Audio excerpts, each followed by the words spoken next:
Ahora sí. Muy bien. Muy bien, queridos estudiantes. Seguimos entonces con los criterios diagnósticos de la anorexia nerviosa.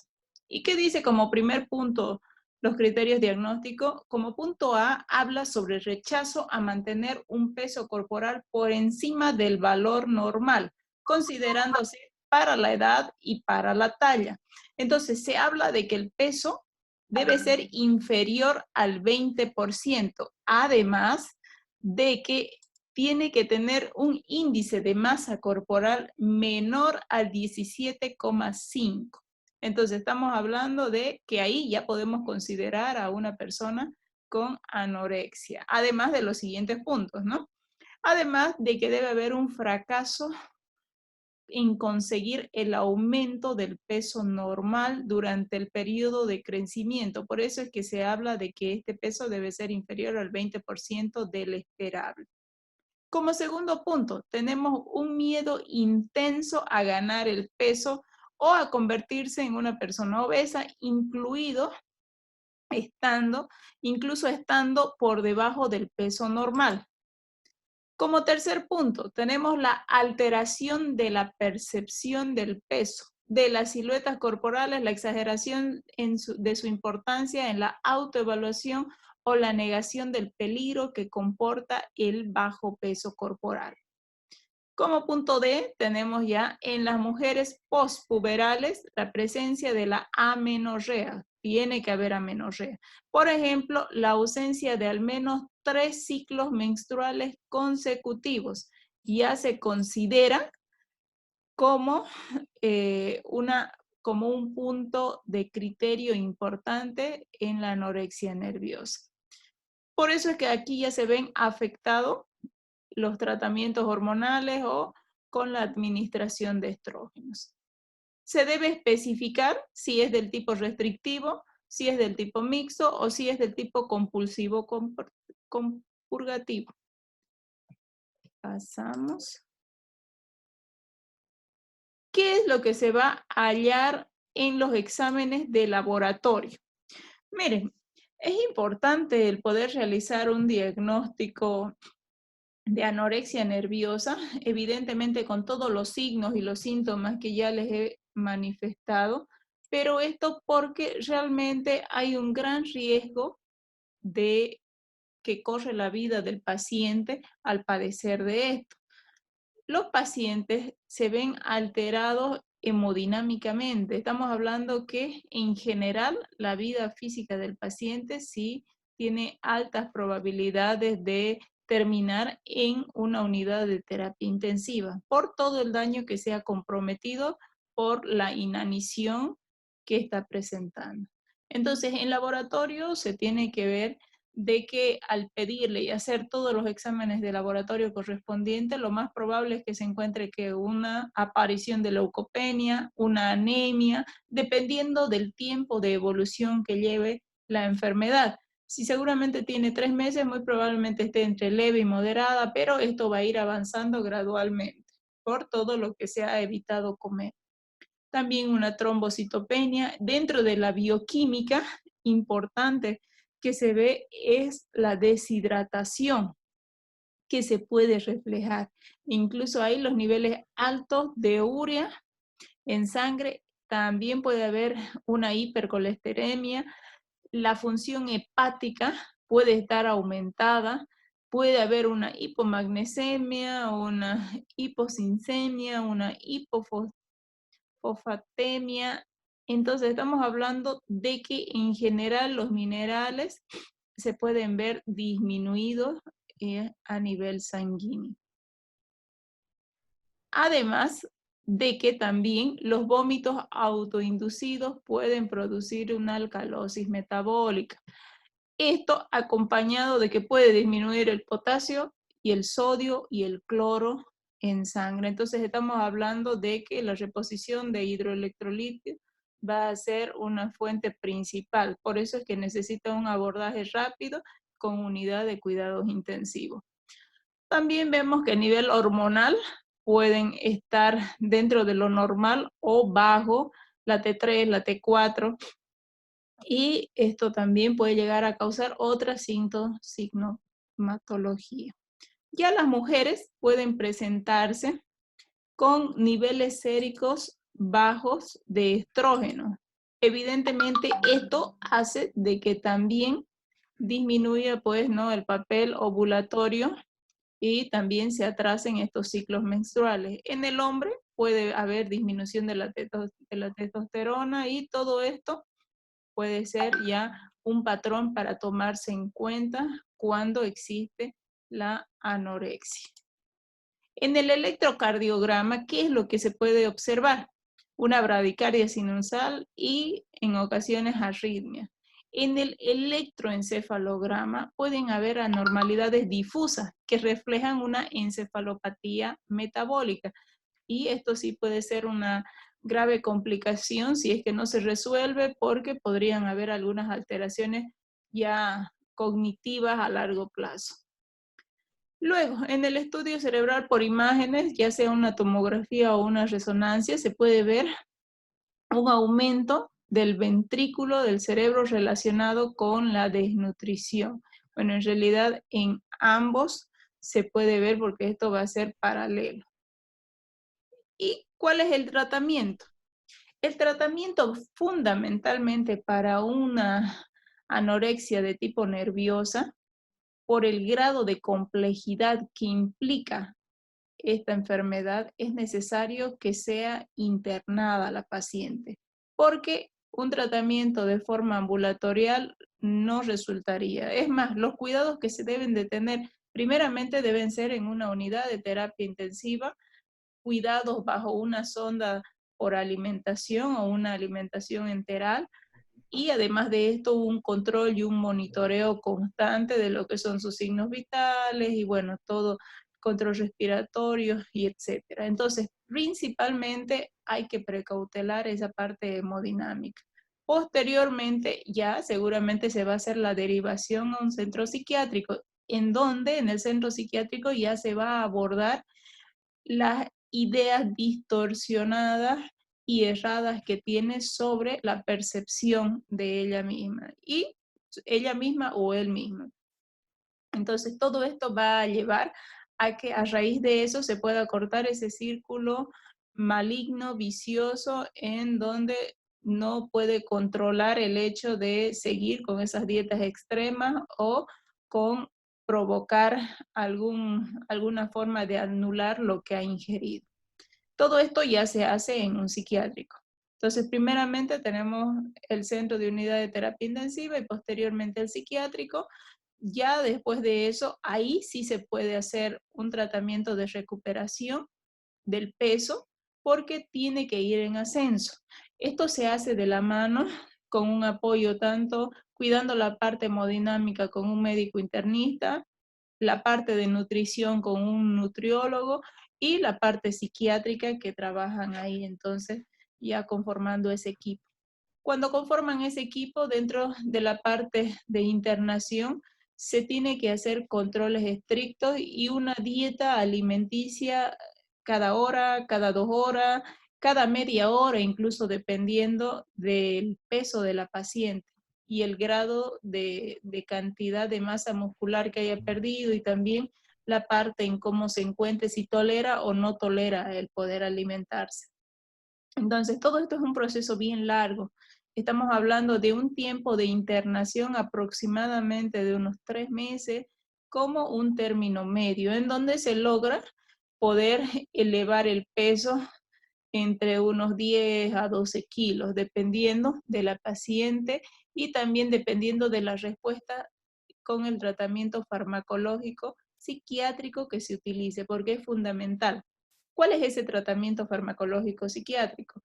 En este tratamiento se utilizan antidepresivos, se utilizan antipsicóticos y se utilizan en el momento que fuese necesario algún tipo de sedante. Lo principal son estos antidepresivos.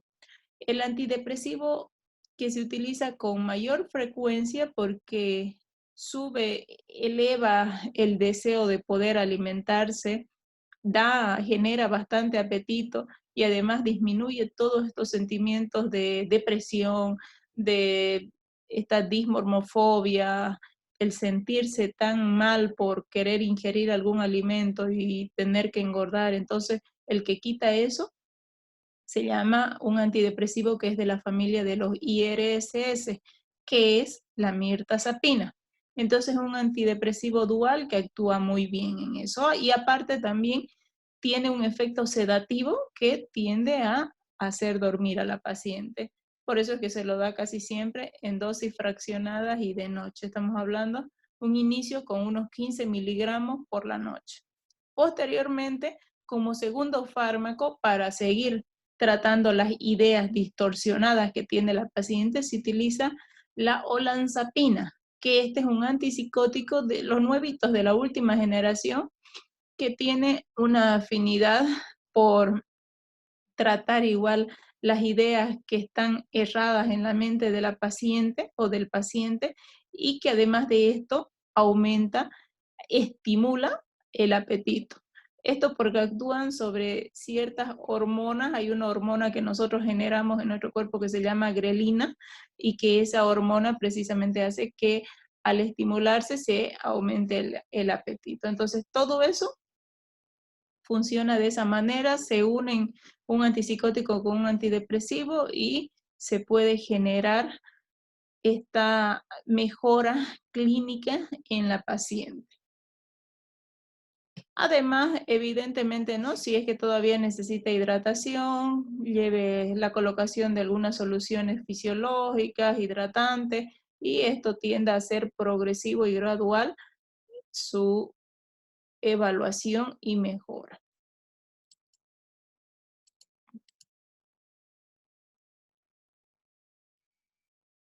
Terminamos ahí con anorexia y pasamos a bulimia nerviosa. Y dentro de bulimia nerviosa hay que hacer una diferenciación. En la bulimia nerviosa hay algo que generalmente y muy contrariamente a la anorexia nerviosa, la persona no lo hace. No es que se restrinja de comer, sino que acá lo que ocurre con mayor frecuencia y en gran proporción es de que haya una hambre totalmente exagerada. Por eso es que bulimia significa hambre de buey. La bulimia nerviosa es un trastorno grave, severo, también de la conducta alimentaria, en la cual se ingieren grandes cantidades de comida y en un tiempo muy corto. Entonces aquí sí estamos viendo que el paciente no puede controlarse cuando está ya satisfecho. Y esto es lo que va a pasar después. ¿Qué es lo que pasa después de acá? El paciente, esos sentimientos tan graves de culpabilidad que tiene, hace que tenga los comportamientos compensatorios, como vomitar, laxarse, dietas muy estrictas después de haber comido eso, o hacer actividad física excesiva para no subir de peso. Entonces estamos hablando de que todas estas conductas compensatorias aparecen después de haber ingerido grandes cantidades de comida. Tenemos dos tipos. El tipo purgativo, donde la persona recurre al vómito, el uso de laxantes, diuréticos, enema, además de que también presentan una importante distorsión de la imagen corporal. Entonces hay un deseo grande de ser delgada, de ser flaca, de estos patrones alimentarios que son anómalos, y sobre todo que se pueden observar síntomas de depresión y obsesiones por seguir esto.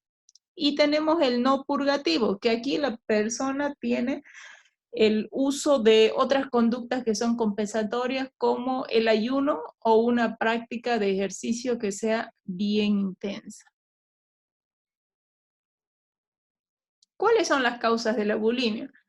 Esto no está muy alejado de lo que es la anorexia nerviosa. En realidad, son los mismos factores que se pueden ver, que van a predisponer y que van a precipitar a la enfermedad. Tenemos la historia familiar, la presencia de los trastornos que sean de tipo afectivo entre la familia evidentemente puede ser una significante para que se desarrolle la enfermedad. En la persona, dentro de su historia familiar, el haber padecido de obesidad de niño, el haber padecido de algún trastorno de abuso, de haber tenido alguna enfermedad de estas hormonales como hipertiroidismo, hipotiroidismo, diabetes mellitus, que de por sí tienden a elevar el peso de la persona, entonces hace de que también tiendan a experimentar todos estos sentimientos de incomodidad con su mismo peso. Los factores sociales, la presión en la que se encuentran en el grupo social al que pertenezcan también, el admirar la belleza de la mujer delgada, todos estos cánones de belleza que se manejan juegan un papel y un rol importante en lo que significa las causas de la bulimia. ¿Cuáles son los síntomas que va a presentar la paciente con bulimia? Primeramente, consumir medicamentos adelgazantes, diuréticos, laxantes, hormonas tiroideas, derivados de las anfetaminas, que estos son medicamentos que te ponen muy alterado, muy despierto y que te disminuyen el apetito, mezclas de productos homeopáticos, hierbas, en fin, todo lo que sea para probar de que haya una disminución del peso, lo van a hacer. Pesarse desnuda varias veces al día, ayunar de vez en cuando, esconder alimentos en lugares de casa, en distintos lugares, esto para comerlos en los momentos que sientan todos esos sentimientos donde necesitan realizar sus atracones, luego robar alimentos que sean hipercalóricos de los supermercados, grasas, y esconderlos.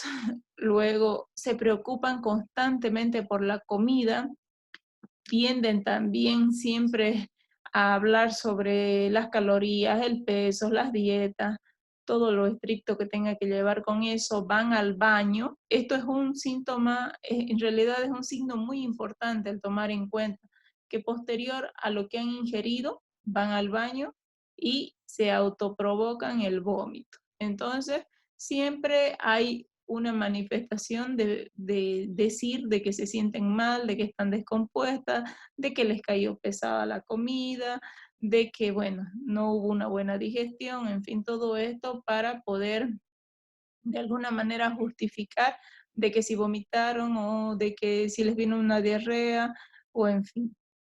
El circuito siempre es dieta, atracón, dieta. Entonces, ese circuito es un circuito que no se rompe hasta que no haya un inicio del tratamiento. Y este atracón, para que ustedes tengan en cuenta, el atracón significa que la persona tiene la necesidad imperiosa de comer, pero se atraganta con lo que está comiendo, es decir, que come en excesiva cantidad y después de eso se siente satisfecha, pero empieza a sentirse completamente mal. Todos los sentimientos de que eso le va a hacer daño, de que la va a engordar, de que va a ser lo peor de su vida, y ahí viene ya la otra conducta compensatoria, que es la de vomitar o la de tomar algún otro medicamento para poder eliminar todo eso. Entonces, esto es una constante en la bulimia. Además de que tiene pánico a engordar, siempre está mirándose en el espejo, sus cambios de humor son bien fuertes, siempre está repudiándose a ella misma. Entonces hay una autocrítica muy severa. Los niveles de autoestima es inversamente proporcional al peso. Te odias tan solo por haber aumentado unos gramos, dificultades de concentración y aprendizaje, una vida social intensa, pero con intervalos de aislamiento. Podemos ver acá unas imágenes donde precisamente, ¿no?, están vomitando, hay los sentimientos de sentirse mal, de esconderse alimentos, de comer en gran cantidad, de pesarse constantemente. Entonces, esto es una constante. Y bueno, algo muy característico que acá ven en esta imagen es precisamente cómo las placas en realidad, los dientes empiezan a acumular una serie de, de placas que posteriormente empiezan a provocar caries y también tienden a lesionar mucho la parte gingival, entonces ya se ven alteraciones a nivel físico por todo esto. El uso de los medicamentos como las anfetaminas, la distorsión de la percepción corporal, son parte de todo lo que es la bulimia. Pasamos.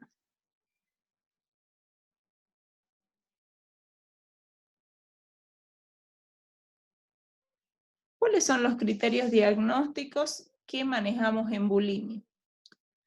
Primeramente, como punto A, la presencia de atracones recurrentes. Esto es fundamental, tiene que haber. Y un atracón se caracteriza ¿por qué? Porque hay ingesta de alimento en un corto espacio de tiempo, en un periodo de 2 horas, una cantidad superior a la mayoría de las personas que ingerirían en ese periodo de tiempo similar y en las mismas circunstancias. Esta sensación de pérdida de control sobre la ingesta del alimento, por ejemplo, la sensación de no poder parar de comer o no poder controlar el tipo de cantidad de comida que se está ingiriendo. ¿Qué se acompaña de todo esto? Las conductas compensatorias inapropiadas de manera repetida con el fin de no ganar peso, como son provocación del vómito, uso excesivo de laxantes, diuréticos, enemas, cualquier otro fármaco, ayuno o ejercicio excesivo. Los atracones y las conductas compensatorias inapropiadas tienen lugar como promedio al menos 2 veces a la semana durante un periodo de 3 meses. La autoevaluación es exageradamente influida por el peso y las siluetas corporales. La alteración no aparece exclusivamente en el transcurso de la anorexia nerviosa y tenemos el de tipo purgativo y el de no purgativo, que ya los habíamos explicado. Bueno, entonces como ustedes ven, dentro de lo que es bulimia y anorexia hay una clara diferencia, tanto en la sintomatología como también en lo que es el ciclo vicioso que se lleva en uno y en la otra. Ahora, ¿cuáles son las complicaciones que vamos a poder ver tanto en bulimia como en anorexia? Esto lo he tratado de agrupar porque en ambas son similares, hay características parecidas, aunque les comento que tanto en la anorexia, que aunque en la anorexia puede ser un poco más desastroso el final de la vida de la paciente porque el pronóstico siempre tiende a empeorar. No que en la bulimia hay una disminución de peso que no es tan grande como en la anorexia. Entonces hay mayores probabilidades de poder realizar un tratamiento que se pueda compensar la vida del paciente. Los problemas gastrointestinales que se van a poder observar son principalmente a nivel de la dentadura, porque evidentemente el vómito hace de que lleve una serie de ácidos, todo lo que viene del estómago, entonces eso va a dañar la dentadura. Engrosamiento de las glándulas salivares, las esofagitis, úlceras en el esófago, lesiones en estómago, en intestino, las alteraciones cardiovasculares y también a nivel metabólico, como arritmias, alteraciones de iones en sangre, edemas por la retención de líquido que se puede ver, que se observa sobre todo en piernas y pies, los problemas neurológicos y musculares, contracturas, parálisis, disminución de las hormonas femeninas, atrofia de ovarios, quistes de ovario, infertilidad, convulsiones, epilepsia. Y dentro del tratamiento que se va a hacer a la bulimia nerviosa, primeramente, se habla de que, como les decía, el peso dentro de lo que es la bulimia nerviosa se mantiene dentro de lo normal o con una ligera variación de disminuido o incluso un poco aumentado. Pero estos pacientes que tienen bulimia nerviosa en su mayoría no necesitan una internación, porque en la mayoría de las veces con un tratamiento farmacológico suelen remitir bastante bien de forma ambulatorial. Si ya el peso ha disminuido, evidentemente en un grado mucho más elevado, si es muy difícil el poder controlar en la casa y vive constantemente vomitando y fuera del control de los padres o de la familia que sean los apoderados, entonces ahí sí amerita la internación, pero si hay el apoyo de las personas como la familia fuera, se va a poder realizar un control más la toma de la medicación, porque llegan a funcionar muy bien. Entonces aquí, ¿cuál es la farmacología que se utiliza? Los fármacos, los antidepresivos, responden muy bien, les comento, a los antidepresivos como los nuevos, los inhibidores de la recaptación selectivos de serotonina, entre los que tenemos la paroxetina, la sertralina, el citalopram. Con una mayor eficacia, les comento, a la paroxetina y a la fluoxetina. Entre esos dos antidepresivos responden muy bien, cualquiera de los dos. Luego también se utilizan otros fármacos como son algunos estabilizadores del estado del ánimo. Acá tenemos el litio, con el que puede funcionar también muy bien estabilizando el estado de ánimo, disminuyendo esos sentimientos de vacío y de depresión. Entonces, pueden ser un buen indicador. Uno de los últimos medicamentos que se está utilizando con mayor frecuencia y que viene a ser también parte de los estabilizadores del estado del ánimo y que no lo he puesto acá, pero que está funcionando muy bien en este tipo de pacientes es el topiromato, que también es un estabilizador donde disminuye en gran cantidad los niveles de impulsividad, pero esta impulsividad referida hacia la alimentación. Entonces, rompe ese ciclo entre dieta y atracón para que no se lleve a cabo eso. Por eso es que ya después de haber comido, ya no hay la necesidad de querer ir a vomitar. Es muy interesante cómo actúa ese fármaco. Y bueno, eso respecto a bulimia nerviosa. Posteriormente a eso, si hay algún tratamiento más que se tenga que realizar por alguna complicación que haya, seguramente se la tratará con el internista o con el médico clínico, pero el tratamiento psiquiátrico es la base para poder restablecer todas las funciones a nivel de lo que piensa y de lo que siente, porque si no, no se va a lograr hacer un avance más en eso. Acá en este cuadro les muestro la diferencia entre bulimia y anorexia para que así ustedes puedan tener más o menos una orientación. Y vemos, ¿no? La edad de inicio, el peso, la comorbilidad, la amenorrea presente, ocasional. Ven, el tratamiento, la edad de inicio mucho más precoz, como les decía, en la anorexia que en la bulimia. El peso siempre en la anorexia va a ser bajo. Acá en la bulimia puede ser normal, alto o ligeramente bajo, pero nunca está tan bajo. La amenorrea siempre está presente en la anorexia, aquí puede ser ocasional. Entonces esto es para que tengan ustedes un cuadro comparativo.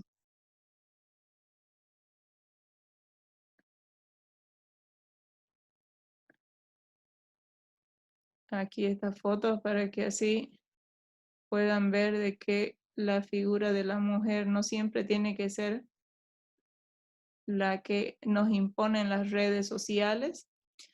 Y bueno, concluimos ahí. El día de mañana vamos a ver los nuevos trastornos de la conducta alimentaria. Si tienen alguna duda o alguna pregunta, pueden hacérmela saber ahora porque nos quedan pocos minutos para que se corte la transmisión. Doutora, Vivian. eu mirei que tem paciente que tem anorexia e se corta, não? Os pulsos, assim, a pele, casa, não? Tem um transtorno associado com essa anorexia. Acá também há? No te entendí muy bien la pregunta, Vivian. Perdón si tu micrófono lo...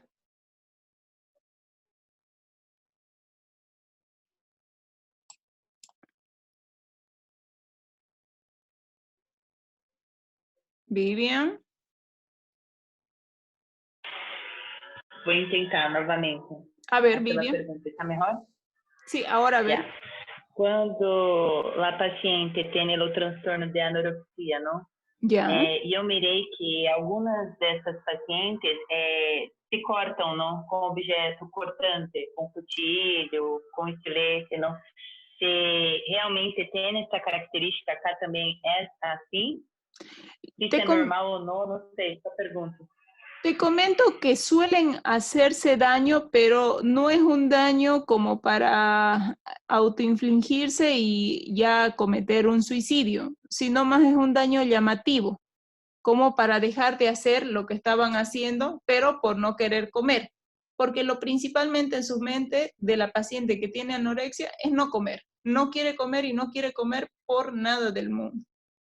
Entonces, tal vez es algo mínimo, sin mucho valor, pero puede ir acompañado, pero no precisamente forma parte de todo el conjunto de criterios que son de la anorexia nerviosa. Ya, doutora, gracias. Ya, Vivian.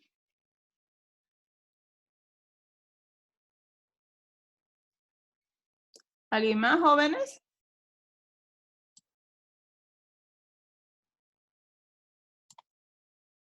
Doctora, la lista. No estoy llamando lista porque hay un comunicado de la universidad de que no llamemos listas por un tiempo, creo, no sé, hasta que se retornen a clases, es algo así que han informado. Tal vez sería bueno que ustedes le pregunten eso a la jefatura de carrera para que se queden sin las dudas. Como a nosotros no nos informaron nada. Sí, a nosotros nos informaron eso, así que por eso no estoy llamando lista desde hoy día. Bueno, gracias, doctora. ¿Ya? Sí. Bueno, ¿algo más? Ya, doctora.